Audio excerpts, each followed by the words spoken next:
मैंने और मेरे दोस्त विक्रम ने भानगढ़ की कई कहानियां सुनी थी और लोगों के मुताबिक भानगढ़ इंडिया की सबसे डरावनी जगह है। वहां सूरज ढलने के बाद अंदर जाना कानूनन मना है। कहते हैं इस किले में राजकुमारी रत्नावती रहती थी, जिसकी खूबसूरती की चर्चा दूर दूर तक की जाती थी। किले के पास एक सिन्हई नाम का तांत्रिक रहता था, जो राजकुमारी की सुंदरता से मंत्रमुग्ध हो गया था और किसी भी कीमत पर राजकुमारी को हासिल करना चाहता था। एक बार राजकुमारी अपने दोस्तों के साथ बाजार में इत्तर खरीदने के लिए निकली। उस तांत्रिक ने यह देखा और इत्तर में काले जादू की मदद से ऐसा कुछ मिलाया जिसे लगा कि राजकुमारी उसके वश में हो जाती। किसी नगरवासी को इसकी भनक लग गई और उसने राजकुमारी को जाके ये सब बता दिया। ये सुन के राजकुमारी ने वो इत्तर की बोतल महल के बाहर फेंक दी और वो चट्टान पर जा गिरी। काले जादू के कारण वो चट्टान उस तांत्रिक की ओर आकर्षित हुई और उसे कुचल डाला।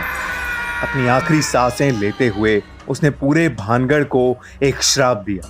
भानगढ़ अब कभी सुखी नहीं रह पाएगा और यहाँ जो कोई भी निवास करेगा सब मारे जाएंगे।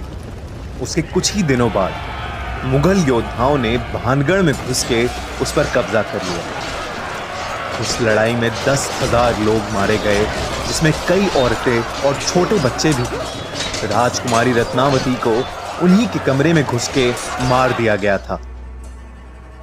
कहानियों की माने तो आज भी वहां उन लोगों की आत्माएं घूमती हैं और जो भी इंसान सूरज ढलने के बाद वहां गया है वो कभी वापस नहीं लौटा।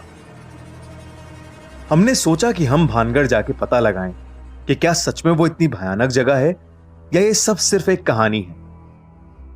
करीब रात 8 बजे गार्ड को कुछ पैसे देके हम अंदर घुस गए। अंदर घुसते ही कुछ ऐसा लग रहा था जैसे हवा रुक गई हो और एक अजीब सी घुटन हो रही थी।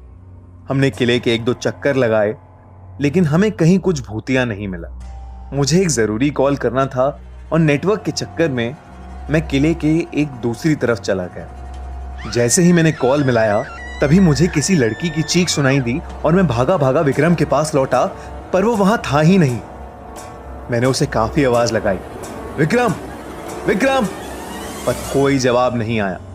तभी मुझे ऊपर के कमरे से एक धम करके आवाज आई तो मैं उस तरफ चलने लगा। जैसे ही मैं सीढ़ियां चढ़ रहा था वैसे ही मुझे पायल की छन छन सुनाई दी और मुझे लगा कि मेरी बगल से कोई लड़की भागी। अब मुझे काफी ज्यादा डर लगने लगा था। मैं फिर चिल्लाया, विक्रम विक्रम। मैं महल का हर एक कमरा देख रहा था।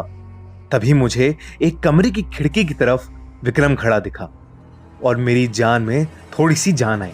विक्रम, कहां था यार तू? जल्दी चल यहां से, गलत आ गए हम यार, प्लीज चल यहां से, चल जल्दी से। विक्रम ने कोई जवाब नहीं दिया। मैंने जैसे ही उसका हाथ पकड़ा वैसे ही पीछे के दरवाजे से मुझे विक्रम की आवाज सुनाई दी।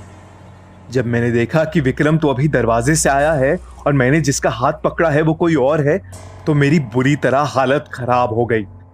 जैसे ही मैंने उसका हाथ छोड़ा उसने मुझे मुड़ के देखा। उसे देख के मैं कांपने लगा और पीछे गिर पड़ा।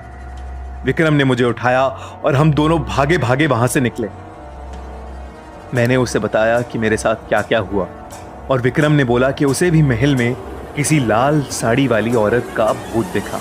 हम वहां से बच के अपने घर तो आ गए, लेकिन उस घटना के बाद अब हम कभी भानगढ़ की कहानियों को नजरअंदाज नहीं करते और ना ही किसी को वहां जाने की सलाह देते हैं।